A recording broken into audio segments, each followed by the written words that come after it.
জঙ্গলের গভীরে নির্জনতার আবরণে লুকিয়ে আছে এক অলৌকিক শক্তিক্ষেত্র, ঝাড়েশ্বর, যেখানে ভক্তির ডাকেই জাগ্রত হন মহাদেব।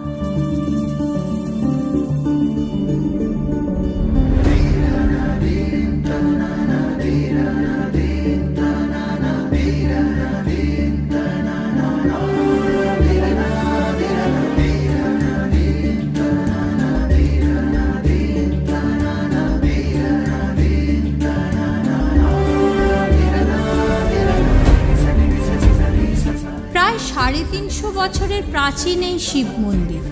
স্থানীয়দের বিশ্বাস, এখানে প্রার্থনা করলে পূরণ হয় মনের সব ইচ্ছে।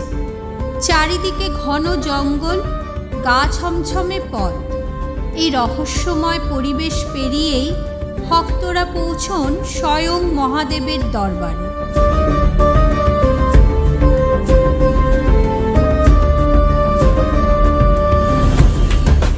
আমার নাম সুনীল কুমার মিশ্র। আমি পশ্চিম মেদিনীপুর জেলার কানাসুল গ্রামে ঝাড়েশ্বর মন্দিরের একজন সেবায়িত।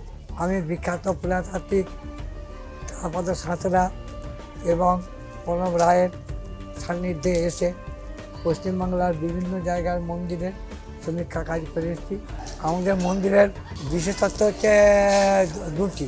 একটি হচ্ছে ওই অক্সফোর্ড ইউনিভার্সিটি মিউজিয়ামের ভারতের 333টি স্থাপত্য ভাস্কর্য নিদর্শনের যে তার একটি আমাদের মন্দিরের হচ্ছে আলিঙ্গনাবদ্ধ নরনারী এবং হচ্ছে রাসমঙ্গল, এই দুটি। এবং আরেকটা বিশেষত্ব হচ্ছে আমাদের মন্দিরে হচ্ছে অষ্টাদশ ভুজা দুর্গার মূর্তি আছে এবং ওইটি পোড়ামাটির। তাছাড়া প্রত্যেকদিন বহু অসংখ্য ভক্ত পুণ্যার্থী এখানে সমবেত হন এবং হচ্ছে এইটা ঠাকুরের নাম ঝাড়েশ্বর। ঝাড়েশ্বর মানে ঝোপঝাড়ের মধ্যে ছিল।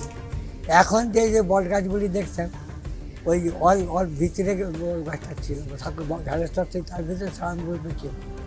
তো এই বংশের যে আদিপুরুষ শীতলানন্দ মিশ্র, তাকে এবং তখন ব্রাহ্মণ রাজবংশের যে রাজা ছিল আলালদেব, তাকে স্বপ্নাদেশ দিয়ে সেই স্বপ্নাবিষ্ট হয়ে আমাদের যে আদিপুরুষ যে শীতলানন্দ মিশ্র, তাকে আলিয়াদোহার থেকে এনেছিল, সে পূজা করলো।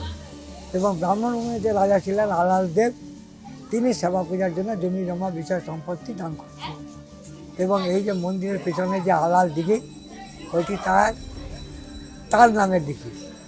রাজা আলাল দিঘিটা খনন আরম্ভ করেছিলেন, কিন্তু তার অকাল প্রয়াণে তার ভাই নজিয়ালাল দেব এই দিঘিটি মানে প্রতিষ্ঠা করেন।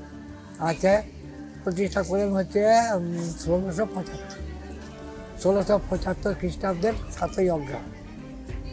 ঝাড়েশ্বরের আবির্ভাব হয়েছে 1629 খ্রিস্টাব্দের ভাদ্র মাসের কৃষ্ণা চতুর্দশী তিথিতে। আর মন্দির প্রতিষ্ঠা হয়েছে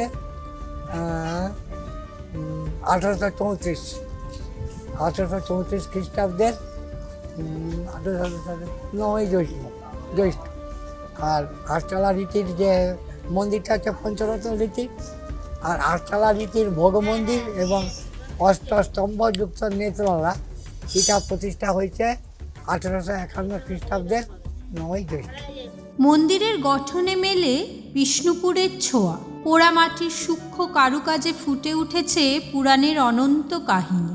রাসলীলা থেকে নরনারায়ণ, প্রতিটি দেওয়াল যেন কথা বলে। এখানে বিরাজ করছেন অষ্টাদশ ভুজা মা দুর্গা, আর তার সম্মুখেই অবস্থান করছেন শিবলিঙ্গ, এক বিরল ও শক্তিশালী সংযোগে। একসময় এই গ্রাম ছিল ঘন জঙ্গলে ঘেরা, আর এক গাভীর অলৌকিক আচরণ থেকেই শুরু হয় এই পবিত্র স্থানের আবিষ্কার।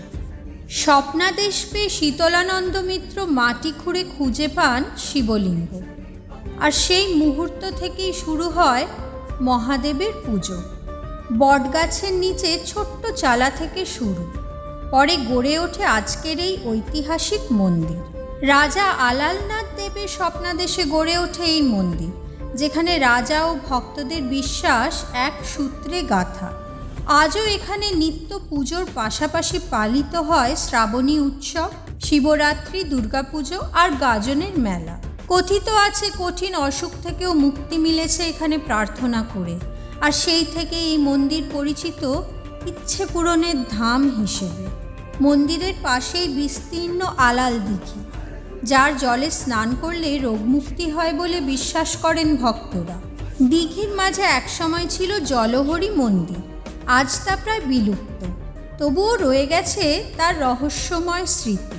মেদিনীপুর থেকে আনন্দপুর, তারপর অল্প পথ টোটো বা গাড়িতে সহজেই পৌঁছে যেতে পারবেন এই পবিত্র স্থানে। ঝাড়েশ্বর মন্দির শুধু দর্শন নয়, এটি এক অনুভূতি, এক বিশ্বাস যা হৃদয়ের গভীরে গেঁথে যায়। ভক্তি দিয়ে ডাকুন, আন্তরিক মনে প্রার্থনা করুন। মহাদেব কখনো তার ভক্তকে নিরাশ করেন না। জয় বাবা ঝাড়েশ্বর, হর হর মহাদেব। টেম্পল টাচের এই ভিডিওটি যদি আপনার ভালো লেগে থাকে তাহলে সবার সাথে শেয়ার করবেন। এরকম আরও ভিডিও পেতে আমাদের ফেসবুক পেজে চোখ রাখুন। টেম্পল টাচের আপডেটস সরাসরি পেতে আমাদের ইউটিউব চ্যানেল সাবস্ক্রাইব এবং বেল আইকন প্রেস করে রাখুন।